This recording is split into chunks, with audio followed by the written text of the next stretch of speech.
gente, eu tô gravando aqui mais um vídeo pro nosso canal. Hoje eu gravarei, então, a primeira parte de um dos que será um dos últimos relatos aqui do canal. Não que vai ser o último derradeiro relato, até porque o canal ele tem pouco tempo de existência, ele tem o que? Um mês e meio por aí. E, gente, ele já tem bastante vídeo falando de relato, falando de como que o abusador se comporta dentro da relação, falando de triangulação, falando de gaslighting. Essas foram as primeiras postagens do canal. Mas eu quero fechar um pouco esse ciclo, gente, até porque relato de relação abusiva é legal de você contar, de você escutar, é legal, mas assim, primeiro que pode ser gatilho de trauma para muita gente, e segundo que a gente tem que sair um pouco do nível do problema e ir para o nível da solução. Claro que a gente tem que saber reconhecer o nível do problema, mas depois de reconhecê-lo através de relato, através de saber as táticas que o abusador usa para te manter prisioneiro, cativo na relação, ou para diminuir a tua autoestima. Depois que você sabe de tudo isso, está na hora de partir para o nível da solução, que é quando a tua relação acaba e você tem que saber se trabalhar para não cair em outra relação abusiva. E, além de não cair em outra relação abusiva, conviver bem consigo próprio ou consigo própria. Então eu vou contar esse relato, gente. Eu vou denominar essa pessoa, no caso, como passivo-agressivo. Já falei dele outras vezes aqui em outros vídeos. Por exemplo, no vídeo do gaslighting, dizendo que ele era orgulhoso, falou que era vergonha ganhar salário mínimo, depois falou que era vergonha pagar salário mínimo, enfim. Ele já apareceu algumas vezes aqui, mas eu não fiz um relato completo falando dele. Foi meu namorado, não vou falar quando foi, não vou falar nome, não vou falar profissão, não vou falar nada daquelas coisas que podem identificar a pessoa, né, gente? Então, mas eu só vou falar assim pra vocês, gente, foi na época do auge do Orkut, né? Porque assim, eu não sei se vocês lembram, quem tem aí mais de 25 anos, vai lembrar que em 2004 o Orkut era bem simplesinho.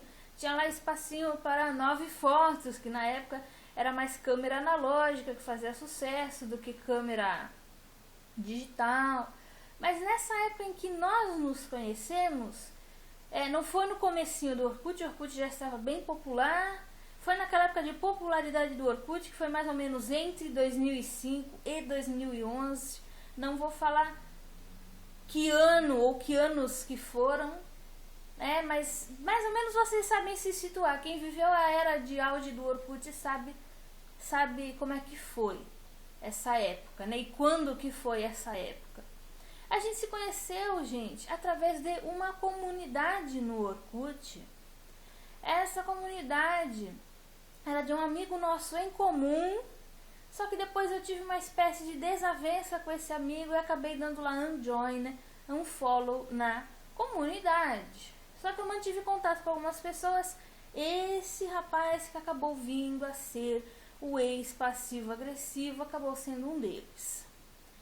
A gente ficou sendo amigo por cerca de 2 anos. Não fomos grandíssimos amigos de se falar todos os dias. A gente se falava muito de vez em quando. Ele era uma pessoa extremamente antissocial. E aqui, antissocial, gente, eu uso o termo, não é nem o termo transtorno da personalidade social, antissocial. Eu nem vou dar diagnóstico pro cara. Ele tinha comportamento passivo-agressivo e tinha fortes traços narcisistas.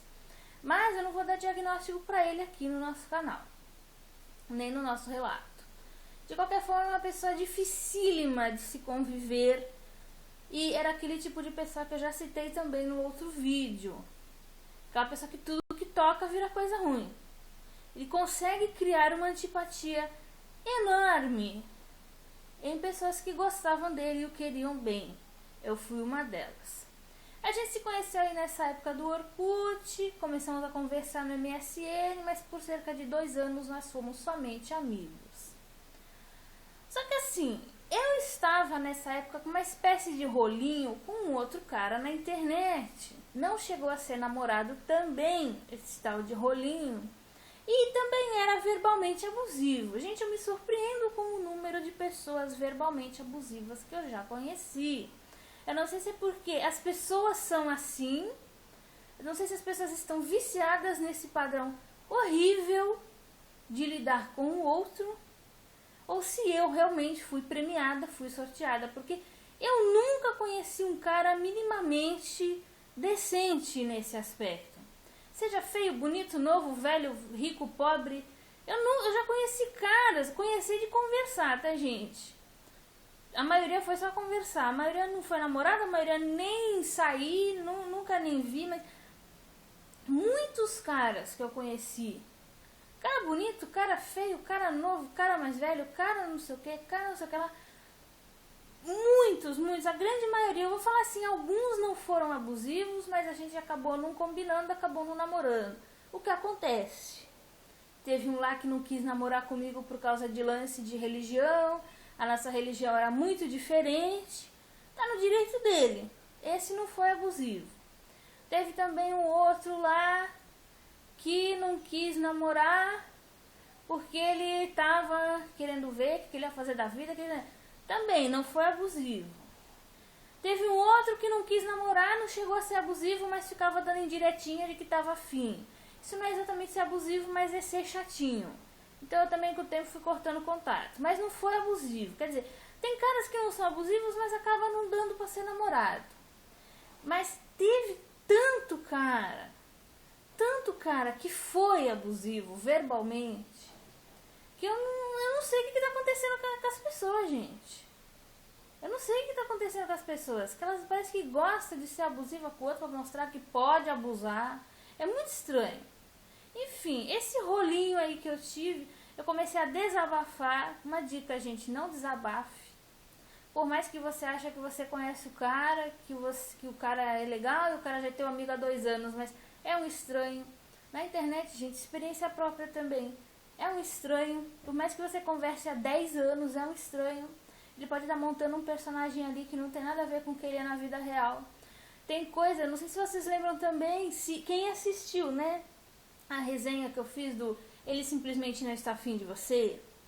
Eu falei ali que tinha um cara que era extremamente egoísta e que eu acabei cortando o contato com ele depois disso.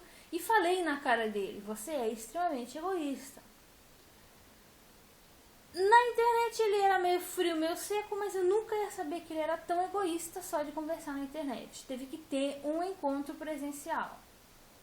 Então, gente, por mais que você conheça a pessoa há 10 anos na internet, não confia. Não confia, gente. Não confia, você não sabe quem é. Esse sujeito passivo-agressivo, eu desabafava muito com ele e ele se fazia de bonzinho. Ele falava assim, agora que você tá aí se desvinculando desse rolinho, que era o carinha do rolinho, você agora vai poder ir lá naquela página que já existia na época chamada Homem é Tudo Palhaço.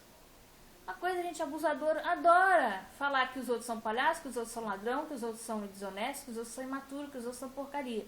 Pra dar a entender que eles são melhores ou diferentes daquilo ali. Não, se eu tô falando que o homem é tudo palhaço, automaticamente o que é? Ele é maravilhoso, né?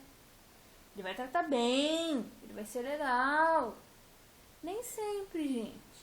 Às vezes o sujeito tá falando isso só pra disfarçar alguma espécie de deficiência que ele também tem. Ou às vezes ele conhece bem a mente de um abusador, porque ele também é abusador. Então não é só porque ele está falando mal do outro que ele vai ser bonzinho, né? Mas ele começou assim, falando que ele era diferente, falando que, né, aquela coisa. Com o tempo eu fui sabendo, ele quase não saía, quietinho, ficava em casa, nunca tinha namorado sério antes.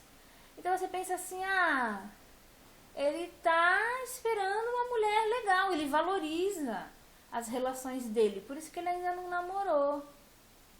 Não é bem assim que funciona, gente. Não é bem assim que funciona. E a gente foi conversando, ele foi falando. Não vou falar a idade exata que ele tinha também, mas ele tinha uma idade ali entre 20 e 30 anos, né? Então, por aí vocês já veem que não era nem tão novinho, eu digo adolescente, e também não era aquele cara, né? Era um jovem entre 20 e 30 anos que tinha comportamentos muito diversos e muito diferentes dos outros jovens da idade dele. No começo eu pensava que era legal, porque o cara que é ruim, o cara que não sei o que, ele vai pra balada, ele pega várias numa noite, ele faz isso e aquilo, e ao longo do relato vocês vão vendo que não é bem assim. Às vezes o quietinho, que fica em casa, ele consegue ser tão ou pior, tão ruim ou pior do que esses que vão pra balada pegar um monte. Até porque, gente, muitas vezes, quando o sujeito, ele pode até ir pra uma balada, ele pode até ir não sei onde, mas se ele tomar uma conscientização e parar de ter certos comportamentos ruins, ele pode ser melhor pai de família e melhor companheiro, muitas vezes, do que esses quietinhos. Então, gente, para não ficar muito longo o vídeo e para que não haja aqueles cortes que havia como houve no outro relato, eu vou parar por aqui e vou continuar na segunda parte. Então, nós paramos aqui enquanto eu estava conversando lá com esse sujeito passivo-agressivo e ele, no caso, estava denegrindo o outro e dizendo que o método palhaço, que o método não presta para parecer que era melhor. Então, até a parte 2.